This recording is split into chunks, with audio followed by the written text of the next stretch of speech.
Good morning student. आज हमारा विषय है रचना के आधार पर वाक्य के भेद। रचना का अर्थ क्या होता है? सबसे पहले हम विषय जो लिए हैं उसका अर्थ समझ लेते हैं।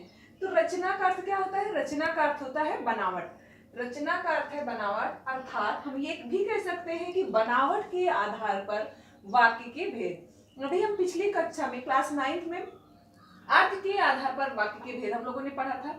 अब क्लास 10 में हमारा सिलेबस है रचना के आधार पर वाक्य के भेद। वाक्य किसे कहते हैं? शब्दों के सार्थक समूह को वाक्य कहते हैं, अर्थात शब्दों का ऐसा समूह जिससे कुछ अर्थ स्पष्ट हो उसे हम वाक्य कहते हैं।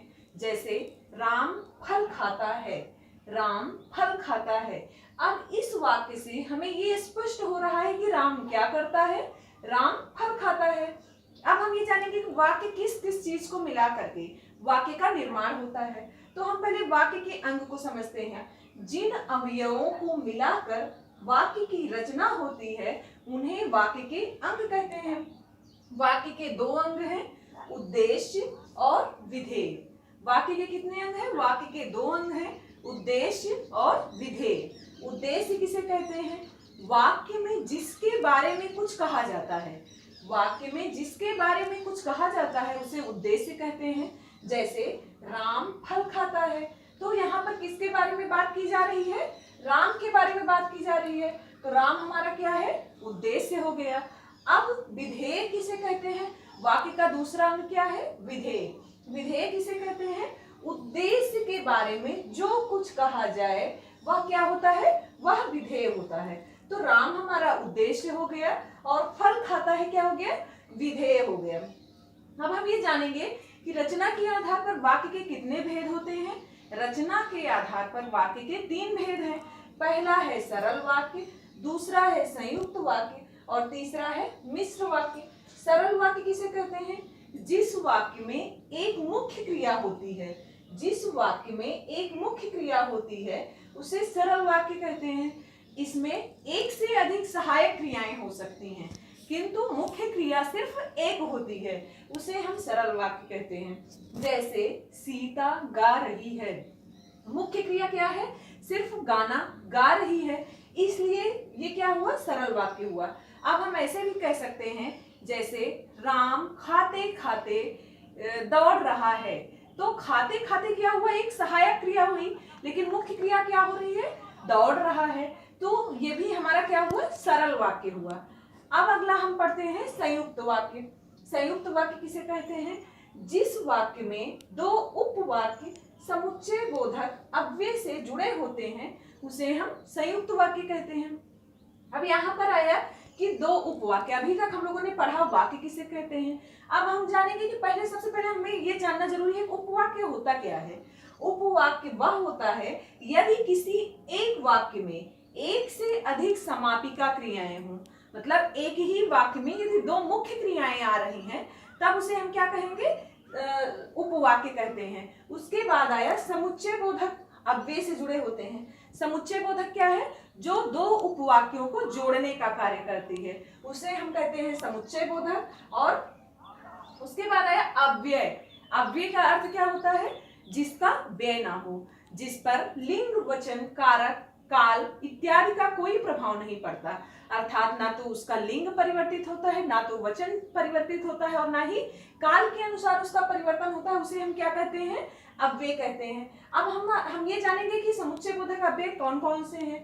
तथा, और, किंतु, परंतु, अथवा, या, इसलिए, वरना इत्यादि, ये सब क्या है? संयुक्त वाक्य के समुच्चय बोधक अव्यय हैं। इन सब की सहायता से हम क्या करते हैं? संयुक्त वाक्य बनाते हैं। अब संयुक्त वाक्य की खास पहचान क्या होती है कि इसमें दो उपवाक्य जुड़ते हैं, लेकिन दोनों उपवाक्य क्या होते हैं? स्वतंत्र उपवाक्य होते हैं। जैसे राम को बाजार जाना है इसलिए वह तैयार हो गया। अब यहाँ पर हम ये देखेंगे कि समुच्चय बोधक अव्यय क्या है? इसलिए है।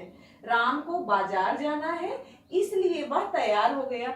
यदि हम इसलिए अव्यय को हटा दें, ये हमारा इसलिए अव्यय है, इसको यदि हम हटा दें तो राम को बाजार जाना है एक स्वतंत्र उपवाक्य हो गया और दूसरा हो गया वह तैयार हो गया। और ये दोनों ही उपवाक्य क्या होते हैं? हमारे प्रधान उपवाक्य होते हैं।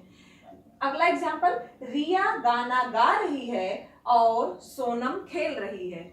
हमारा यदि हम और को यहाँ से हटा दें, और क्या है, और समुच्चय बोधक अव्यय है। यदि हम और को हटा दें तो रिया गाना गा रही है, सोनम खेल रही है, ये दोनों उपवाक्य हो जाएंगे। और दोनों उपवाक्य कैसे होंगे, प्रधान उपवाक्य होंगे।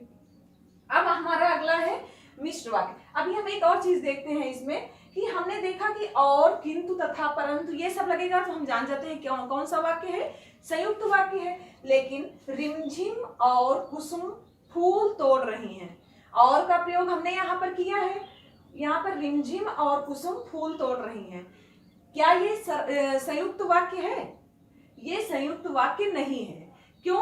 क्योंकि यहाँ पर कोई भी वाक्य प्रधान नहीं है। ये दोनों शब्द, ये दोनों संज्ञा है, ये दोनों शब्द ही आपस में जुड़ करके एक मुख्य क्रिया हो रही है। दोनों शब्दों को मिला करके एक मुख्य क्रिया हो रही है, इसलिए ये कौन सा वाक्य है, ये सरल वाक्य है। ऐसा नहीं है कि कहीं भी और, तथा इत्यादि लगा देने से हम संयुक्त वाक्य उसे मान लेंगे। जब दो मुख्य क्रियाएं होंगी तभी वह संयुक्त वाक्य होगा।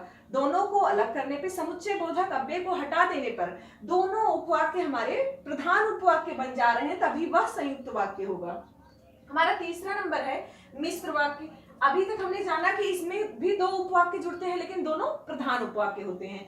मिश्र वाक्य में क्या है, जिस वाक्य में एक मुख्य उपवाक्य हो और अन्य उपवाक्य उस पर आश्रित हो, वहां पर क्या होता है, मिश्र उपवाक्य होता है। जैसे जब आंधी आई तो धूल उड़ने लगी, जब आंधी आई तो धूल उड़ने लगी।